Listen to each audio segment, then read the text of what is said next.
Historical பேக்ரவுண்டில் part 1ல் சொல்லியிருப்பேன். அதோட கண்டினியூட்டி வீடியோ பார்ட் 2. அந்த கடைசியில் வந்து லாஸ்ட்டு 2 பாயிண்ட்டுக்கு அதோட மீனிங் இன்னும் எலாபரேட்டாக சொல்கிறதுக்காக இந்த வீடியோ.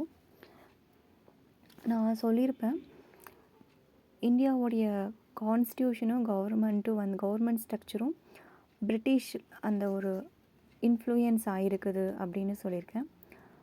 பிரிட்டிஷ் ரூல்னால் அது என்னென்ன இன்ஃப்ளூயன்ஸ் ஆகிருக்குது அப்படின்னா, என்னென்ன விஷயம் அப்படின்னா, parliamentary system, separation of power, rule of law, independent judiciary, bureaucratic structure, election commission. So இந்த 6 விஷயம் ஒரு எக்ஸாம்பிளாக சொல்கிறேன். பார்லிமெண்ட் சிஸ்டம் அப்படிங்கிற ஒரு விஷயம் எதனால் பார்லிமெண்ட் சிஸ்டம் சொல்கிறோன்னா, நம்ம இந்தியாவோட பார்லிமெண்ட் சிஸ்டம் வந்து நம்ம எங்கே இருந்து எடுத்திருக்கோம், பிரிட்டிஷ்கிட்ட இருந்தால் அந்த மாடல் தான் பார்த்து எடுத்திருக்கோம். ஸோ அதில் என்ன சொல்லியிருக்காங்கன்னா, கவர்மெண்ட் வந்து is accountable to the elected legislature. Government வந்து என்ன ரெஸ்பான்சிபிளாக இருக்கணும், தேர்ந்தெடுக்கப்பட்ட மெம்பர்ஸ் கிட்ட. ஓகேங்களா. செப்பரேஷன்ஸ் ஆஃப் தி பவர்ஸ் அப்படின்னா வந்து செகண்ட் பாயிண்ட்.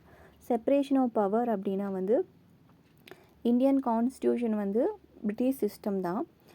பிரிட்டிஷ் சிஸ்டம் மாதிரி தான் எக்ஸிக்யூட்டிவ், லெஜிஸ்லேட்டிவ், ஜுடிஷியல் அப்படிங்கிற 3 பிரான்ச்சாக பிரிச்சுருக்காங்க. இதுவும் நம்ம எங்கேருந்து ஒரு விஷயத்த எடுத்திருக்கோம் அப்படின்னா, பிரிட்டிஷ்கிட்ட இருந்தால் எடுத்திருக்கோம். ரூல் ஆஃப் லானா எல்லா பர்சனுமே ஈக்குவல் அப்படிங்கிற எல்லா சிட்டிசனுமே ஈக்குவல். இதே எங்கேருந்து எடுத்திருக்கோம் அப்படின்னா, பிரிட்டிஷ் ரூல்லேருந்து தான் நம்ம எடுத்திருக்கோம்.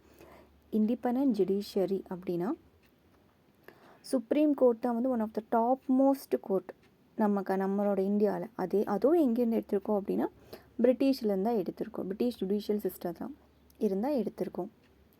பியூரோக்ராட்டிக் அப்படின்னா வந்து ஒரு இந்தியன் அட்மினிஸ்ட்ரேட்டிவ் ஐஏஎஸ்ஸாக இருக்கட்டும், மற்ற ஸ்டேட் கவர்மெண்ட்ஸாக இருக்கட்டும், எதை பார்த்து நம்ம இன்ஸ்பயர்டாகி எடுத்திருக்கணும், பிரிட்டிஷ்கிட்ட இருந்தால் அலுவலக முறை அப்படின்னு சொல்லுவோம். பியூரோக்ராட்டிக் சிஸ்டம் அப்படிங்கிற ஒரு விஷயத்த நம்ம பிரிட்டிஷ்கிட்ட இருந்து எடுத்திருக்கோம். எலெக்ஷன் கமிஷன், ஒருத்தவங்க ஃப்ரீயாக நடக்கணும், ஃபேராக நடக்கணும் எலெக்ஷன். அதுவும் எங்கேருந்து எடுத்திருக்கோம் அப்படின்னா, பிரிட்டிஷ்கிட்ட இருந்து தான் நம்ம எடுத்திருக்கோம். ஸோ இதெல்லாமே வந்து நம்ம வந்து பிரிட்டிஷ்கிட்டேருந்து எடுத்துக்கூடிய ஒரு விஷயம். அதுதான் வந்து நான் போன வீடியோவில் சொல்லியிருப்பேன். இதோட இந்தியன் கான்ஸ்டியூஷனாக இருக்கட்டும், நம்ம கவர்மெண்ட் ஸ்ட்ரக்சராக இருக்கட்டும், அதை வந்து நம்ம எங்கேருந்து எடுத்திருக்கோம் அப்படின்னா, பிரிட்டிஷ் ரூல்லேருந்து எடுத்திருக்கோம் அப்படின்னு வந்து சொல்லியிருக்கோம். அதோட இன்ஃப்ளூயன்ஸ் வந்து இருக்குது. 2வது பாயிண்ட் என்ன அப்படின்னா, லீகல் ஃப்ரேம்வொர்க். ஸோ லீகல் ஃப்ரேம்வொர்க்கும் நம்மளோட இந்தியன் கான்ஸ்டியூஷனில் நம்ம அதில் வந்து இன்ஃப்ளூயன்ஸ் ஆகிருக்கு பிரிட்டிஷோட ரூல். என்னென்ன ஆக்ட்னா, regulating act, Pitt's India act, charter act of 1813, government of Indian act of 1858, Indian council act of 1861, government of Indian act 1919, government of Indian act 1935. இது எல்லாமே. ஸோ ரெகுலேட்டிங் ஆக்டில் என்ன அப்படின்னா, என்னென்ன அந்த லீகல் ஃப்ரேம்வொர்க் வந்து இன்ஃப்ளூயன்ஸ் ஆகிருக்குது அப்படின்னா, அட்மினிஸ்ட்ரேஷன்லேயும் கவர்மெண்ட்லேயும் பிரிட்டிஷ் இந்தியாவில்னா ஒரு ரெகுலேட்டிங் ஆக்டில் என்ன சொல்லியிருக்காங்க, 1773ல் சுப்ரீம் கோர்ட்டை தான் வந்து ஹையஸ்ட் பவராக வச்சுருக்காங்க.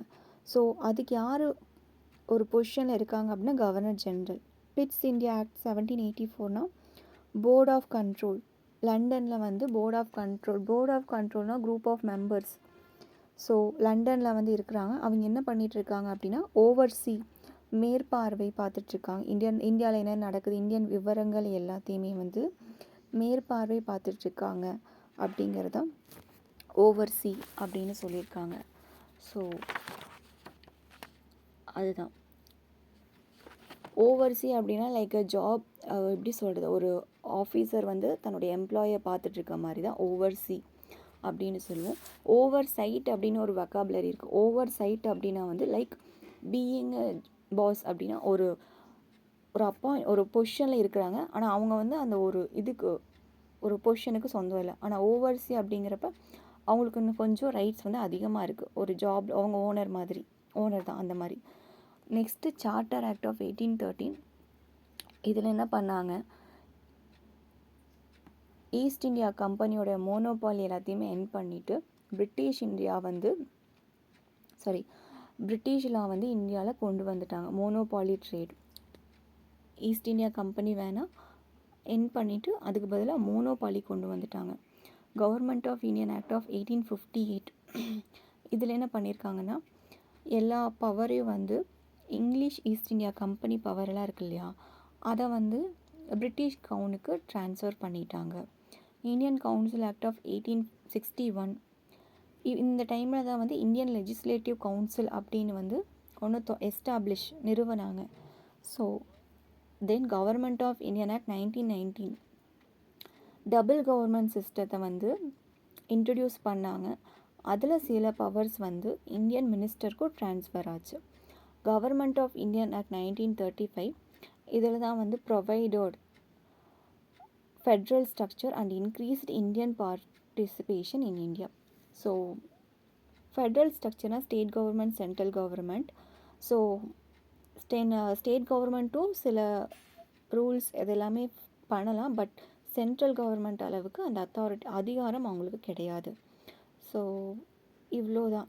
இதில் என்னென்ன சொல்லியிருக்காங்கன்னா, regulating act of 1773, Pitts India act 1784, charter act 1813, government of Indian act 1858, Indian council act 1861, government of Indian act 1919, government of Indian act 1935. இதெல்லாம் வந்து இன்ஃப்ளூயன்ஸ் ஆகிருக்கு அப்படிங்கிற ஒரு லீகல் ஃப்ரேம்ஒர்க்கில் இந்தியாவுக்கான ஒரு லீகல் ஃப்ரேம்ஒர்க் உருவாக்குனப்போ பிரிட்டிஷோடைய இன்ஃப்ளூயன்ஸ் இந்த ஆக்ட்லேருந்து இந்தியாவுக்கு அப்படியே வந்து பாஸ் டவுன் ஆகிருக்குது. ஸோ இதை சொல்கிறதுக்காக தான் இதை சொன்னேன்.